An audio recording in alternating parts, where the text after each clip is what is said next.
Well, to discuss this, we have Vox National Bureau member Ivan Espinosa de los Monteros. He joins us from Asturias, Spain. In Barcelona, we have political analyst and author Elizabeth Castro. And in Madrid, we have Luis Arroyo, who is an advisor to former Socialist Prime Minister Zapatero. Thanks for joining us, all of you. Ivan, let me start with you. So I'm reading in the press that this group of people got 12 seats in the Andalusian parliament. They want Franco's Spain back. They're fascists. Is that the truth? Are you fascists? I think you're reading the wrong sort of paper. Nothing similar to what you're saying. Vox is a very reasonable party. It's a new party. It promotes things that I think most people would agree with. It's a catch-all party. We have voters coming from different parts of the political spectrum. And the things we defend are so common standards, so common sense, such as defending freedom, national unity, smaller governments, lower taxes. We defend the security of our borders. We defend law and order. We defend our national sovereignty as opposed to those who want to dilute Spain into the EU and other nations. I think these are very common sense issues. If they weren't, we probably wouldn't be having the sort of response we are having. Okay, Elizabeth Castro, common sense issues, nothing to worry about. What do you think?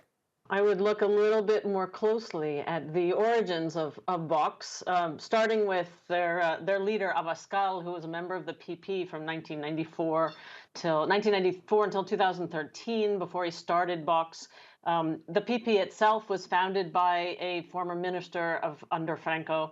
The kinds of policies that they support are things like eliminating Catalan autonomous government, illegalizing parties, democratic parties that are in favor of independence, eliminating organizations that are in favor of independence through democratic means, eliminating the Catalan police, eliminating the Basque agreement on finance, overprotecting Spanish symbols, the language, the royalty, policies, anti-women policies, anti-homosexual policies, extremely hard on immigration, on refugees. They're interested in building walls. This is the kind of policies that you see in Trump's America. This is exclusionary. We want to keep everybody out. This is highly nationalist, hard right rhetoric. Okay, so Ivan, I'm going to give you a chance to respond to that in a moment. But first, I want to ask Luis.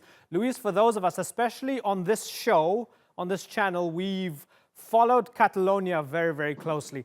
Is this one of the symptoms of what happened over the past couple of years in Spain, where you have a region like Andalusia, they see what happened in Catalonia, and they don't want that to happen, so people are clinging more to these Spanish symbols and the Spanish identity because they don't want people to break away or attempt to break away? Catalonia is no doubt one of the factors, but there are many others. There's the factor of the economic crisis, no doubt. There's the factor also of the immigration.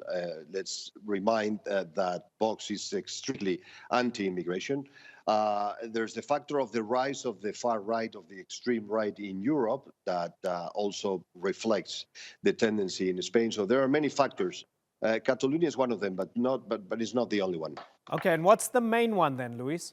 I wouldn't say that there's one very important one, but I would say that the very moderate policies from the Popular Party made some part of the electorate to be uncontent with the Popular Party. We thought that Spain was an exception in Europe, that we did not have the extreme right in our parliaments, and we realized that the Popular Party left a certain space, which is not majoritarian yet at all. It's minoritarian, still minoritarian, but that has a space. But I want to make clear that they are the far right. I mean, Ivan can say whatever they want. They will never call themselves. I know Ivan pretty well, and I know that if I have the conversation with him, he would never say it in public. But they are the far right. They are farther than the PP. They are a brother or a sister of other extreme right parties in Europe. They are exactly the same thing. Okay. We mentioned already Trump, but it's basically the same thing. Okay, so Ivan, the fact that the first person in politics across the continent to call you and congratulate you was Marine Le Pen from France, from Front National, doesn't that tell us all we need to know? I think you're assuming things that are completely wrong. She was not the first. There were many others, and we have had contact with every single politician and party in Europe, from the Conservative Party in the UK, the Republican Party in the United States. We have contacts in Australia. We have contacts everywhere in the world. But it's sort of funny to hear separatists and people who have advised Zapatero, who's been a tragic president for Spain, saying that we are on the far right. Of course, Spain is different. Luis Arroyo was saying that we thought Spain was different. Spain was the exception in the sense that the far left has been governing Spain since 2004. They've been able to do something that nobody else has, which is to take everybody to the left. Sorry, Ivan. And Zapatero was the extreme left. I've been trying to be respectful with you, and I think you're showing, both of you. No, I'm very respectful. You don't even let me.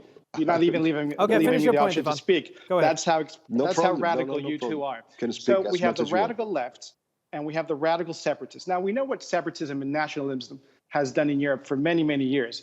Unfortunately, we have very good memory about what the 1940s looked like with the rise of nationalism in Europe. Now, what Elizabeth Castro represents is exactly that.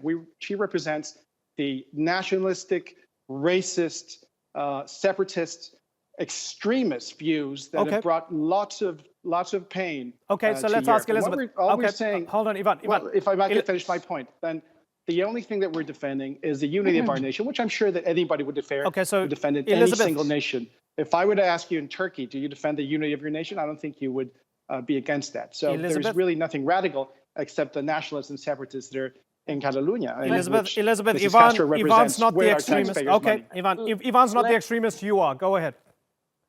Yeah, I was wondering if Ivan was ever going to cede the space. And it would seem that it would be very interesting to look not to the 40s in Spain, but to the 30s, to look at what nationalism did in this country particularly.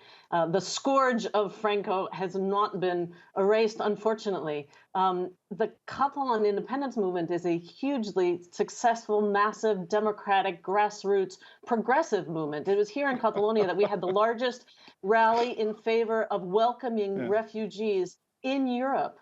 There have been no congratulations. In fact, the communication that Vox has gotten from the Marine Le Pen, from David Duke, one of the Ku Klux Klan people in the United States, those aren't contacts. Those are congratulations.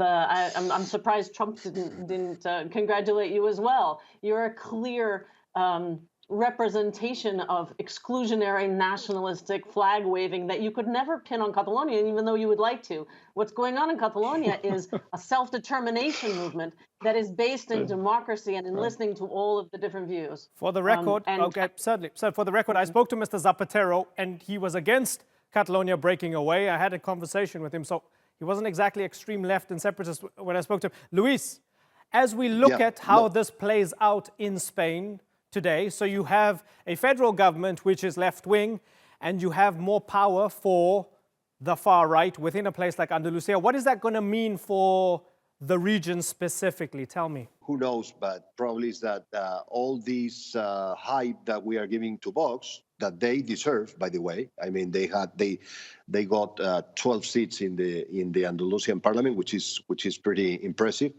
What we're going to have is the welcome to the far right in Spain, as we saw in the rest of Europe, and we know what that means. It's not just taking a look at the 30s in Spain or at the dictatorship of Franco. It's a matter of what do the extreme right today ask for in Europe, which is basically anti-Europe because of the sovereignty of the state. Above the sovereignty of the European Union. Second is racism, no doubt. Third is a view of the patriotism that sounds and looks old and ancient, and that's what we have. We have to tell them, welcome, Ivan. You are very welcome.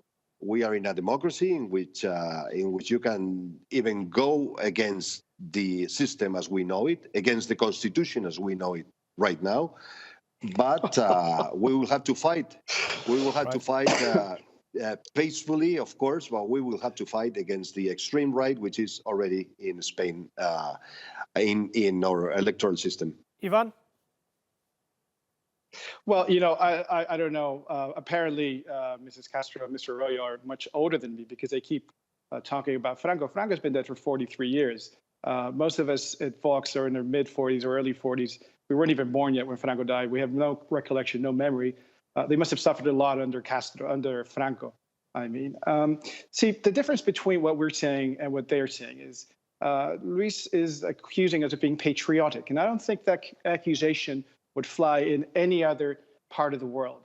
And I wish you weren't playing these Franco images. Sorry to interrupt. I wish you wouldn't be playing these Franco images as I speak, but this has nothing to do with it. I didn't say that you are patriotic. The difference between patriotism and nationalism, Ivan, sorry, what Luis, I said is that I've remained silent throughout another all your lives, conception and of patriotism. I wish you would remain silent for 1 minute. But don't lie, sorry. The left and the separatists seem to be very nervous with Vox, and you're right to be nervous because the party you've been advising, Luis, which has been governing for 40 years. With the far right.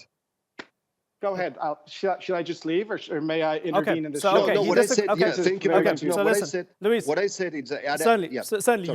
You said their interpretation of patriotism. Let's park that off. obviously. And he says they are nervous. Okay, now finish your point, Ivan. Go ahead. If I may have a couple of minutes, not as much as they're speaking, but maybe a couple of minutes. The socialist regime has been governing in Andalusia for 40 years. It is, no doubt, the most corrupt regime in the history of Spain and potentially the most corrupt in the history of Europe. By the way, number 2 most corrupt regime in the history of Spain and Europe is, no doubt, the Catalan regime espoused by Mr. Pujol. And all this nationalism from Catalonia, which has been sort of in the background, is only coming up now because Mr. Pujol started being investigated for corruption a few years ago. And ever since that happened, we've seen this resurgence of nationalism, extremism, and really just separatism, which is extremely racist. Now, back to Vox. Vox is a legitimate party. What we say is within the realms of the Constitution, not like the government that is now being supported by separatist groups, former terrorist groups, and nationalists or separatists who want to break up Spain and are trying to do that in an illegal way. Certainly, Spanish unity is a big thing for you. The reason why we know that it's been illegal, yes. Ivan, can I come in? The reason why we know it's illegal. Yeah, I'm out of time. I'm totally out of time. But listen, can I ask you all a favor? Can I bring you all back onto the show for a longer conversation? Would you all agree to that? Because I'd really appreciate Absolutely. that. We're going to set it up, Hopefully and I'd there'll be appreciate some it. respect. Certainly. Ivan, Elizabeth, and Luis. From Vox. I appreciate Thank it. you for Thanks so having much for us. joining us on the Newsmakers.